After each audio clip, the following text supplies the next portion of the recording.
Hey, what's up everybody? Jake here and welcome to the hobby. You know what one of the most common question I get asked is?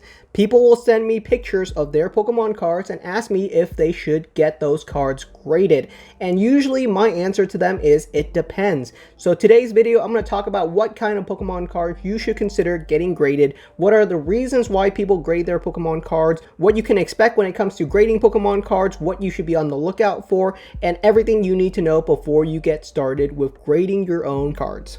There are 3 reasons why people grade their Pokemon cards. The first big reason is to encapsulate it. By putting it inside of a case, you protect your Pokemon cards for years to come. It's protected from curling and any other kinds of issues that may go along with it. I can drop this card and most likely my Pokemon card is probably going to be fine, which is the first big reason why people grade Pokemon cards, is to protect it. The second big reason is to authenticate their Pokemon cards, and this is usually a bigger issue when it comes to vintage Pokemon cards, where there's a lot of fakes out there. In the vintage market, it's just safer to buy graded cards where you know that a third-party authenticator has already let you know that your cards is legit. If you ever have a question on whether your Pokemon cards are authentic or not, then grading it might be a solution to make sure your cards are real or not. You're paying someone to tell you if your cards are legitimate and what condition the card is in,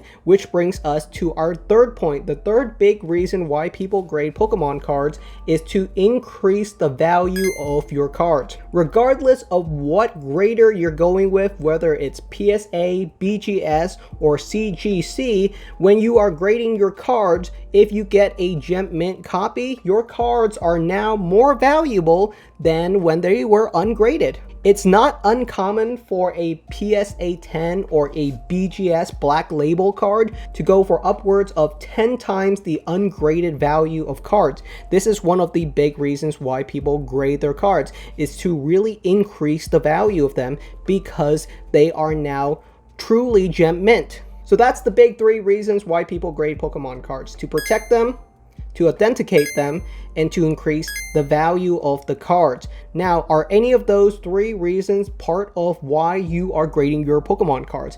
If you hit on all 3 reasons, that's a clear example of a card that you should definitely be grading. If you're hitting on only 2 or even 1 of those 3 reasons, you may want to reassess whether you want to grade your cards or not. Another example, when it comes to vintage Pokemon cards right now, the only cards I would grade when it comes to vintage are highly desirable cards that are in near mint or gem mint condition. If your cards, especially if they're vintage, are not near mint or gem mint, I would say it's probably not really worth it to get them graded, even if you're questioning whether your cards are authentic or not. Because honestly, on the secondary market, you can very easily find yourself a PSA 8 or PSA 9 Flareon Jungle just like this card for an incredibly affordable price right now. When it comes to vintage, the market for graded vintage cards has taken a massive hit, and all of these vintage cards are incredibly affordable right now.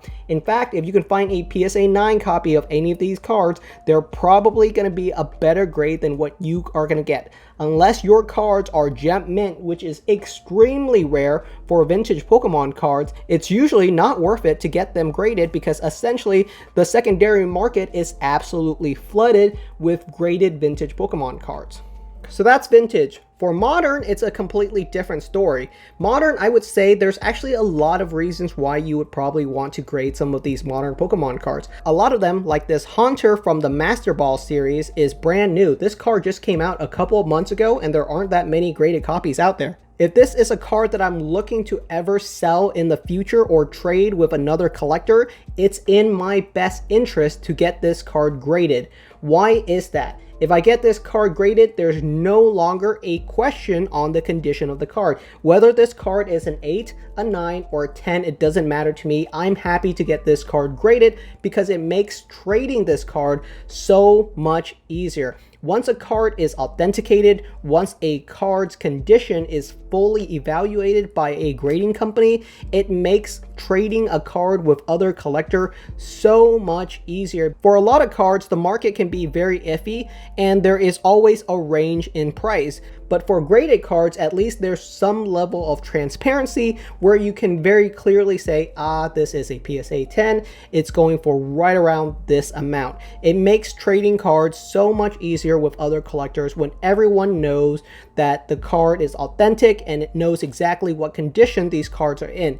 Now, for modern, I would say, unless your card is gem mint, unless your card is a CGC 10 or a PSA 10, it's not worth getting graded, because a PSA 9, a CGC 9 is usually, in most cases, worth less than an ungraded copy. Now, that doesn't sound fair, because would you rather have a PSA 9 graded copy or an ungraded copy? It's really up to the collector. It's not going to be perfect, but of course, you're spending a lot of money to get your cards graded. On the cheaper end, it's still $15 to $20 to get a card graded. That's on the cheap end. When you're talking about higher end cards, it can cost as much as $50, $100 to even more money per card. So grading Pokemon cards can cost tens to hundreds to thousands of dollars very, very quickly once you start adding up the amount of cards. We're talking about sending 50 to 100 cards off for grading here. Even on the low end, this is going to cost me thousands of dollars. So I do want it to be a worthwhile environment for me. And for it to be worthwhile, you only want to send your best cards. The biggest reason why I would not grade a card is due to centering. Why is that the most common reason that I reject a card from being graded? It's because it's the most easy to spot error. If you can see any issue with the centering at all, if you think that the card's centering is off-centered, that's a clear example of a card that you probably shouldn't send in.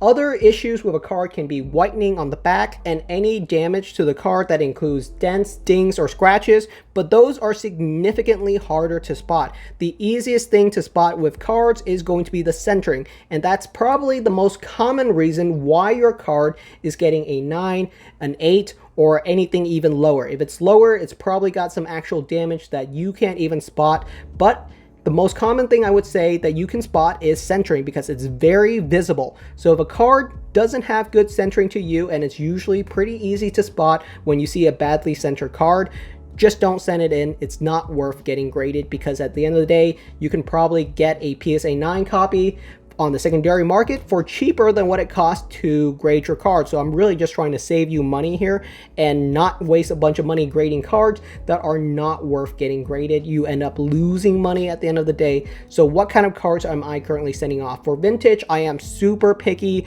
I'm not sending off a ton of vintage cards.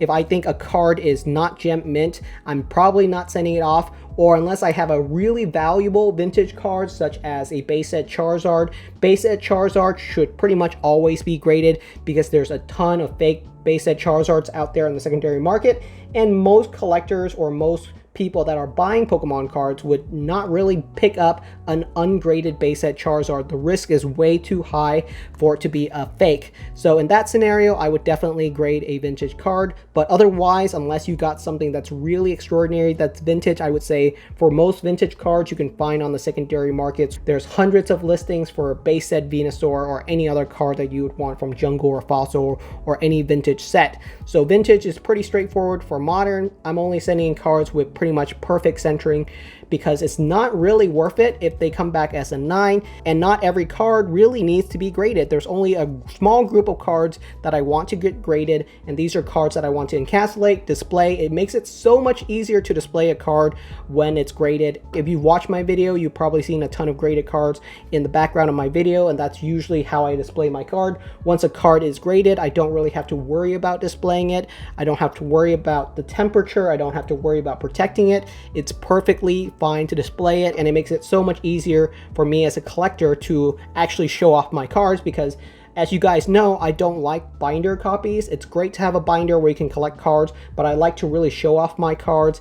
And when a card is stuck in a binder, I feel like a binder is a coffin. It's where cards go to die. And of course, you can disagree with that, but I don't really look through my old binders all that often. It's usually just sitting in a cupboard for years at a time. So for me, I want to display as many cards as I can, and usually grading is the way to go to really display a lot of my cards. So right now, I would say for modern, send cards in with perfect centering that you think have a strong shot at being a gem mint 10. For vintage cards, outside of really expensive cards that you need to be authenticated, I would say pass on vintage. Most vintage cards are not worth getting graded right now specifically. Perhaps in the future, when the secondary market has really consumed a lot of vintage cards, maybe it'll be worthwhile to grade more vintage cards, but right now it's really not worth it. And I would have to say another big thing that I'm grading right now is a lot of these Unigaba Pokemon cards, which I happen to have a couple of duplicates of. The Espeon I have multiple copies of. I'll tell you what I only have a single copy of. It's going to be the Umbreon. So I only have a single. Oh my goodness, that's our 4th Espeon. How many Espeons do I have? I got 20 of these little booster packs. I got 10 free from a Pokemon Center online promotion in Japan, and I bought an additional 10 booster packs to open personally to hopefully get an extra couple of copies. And I was able to get the whole entire complete set, but the only copy I got a single of is an Umbreon, which is a little bit unfortunate because this one is by far the most valuable, and I would love to have a PSA 10 set of this complete Unigaba promo cards. And if I get this one as anything less than a 10, it's going to be the most expensive card to add as a 10 to my collection, which is a little bit unfortunate. But that's the big reason why you should grade your Pokemon cards, is to protect it, to authenticate it, and to increase its value. Are any of your cards matching those scenarios? At that point, I would really start thinking about compiling a list of cards to actually grade. I never send a single card to get graded because it's usually worth it for me in a cost-based scenario to grade a ton of cards at the same time. So that's pretty much it. If you have any additional questions when it comes to grading Pokemon cards, leave me a comment. I answer as many questions as I can, and I will see you guys next time.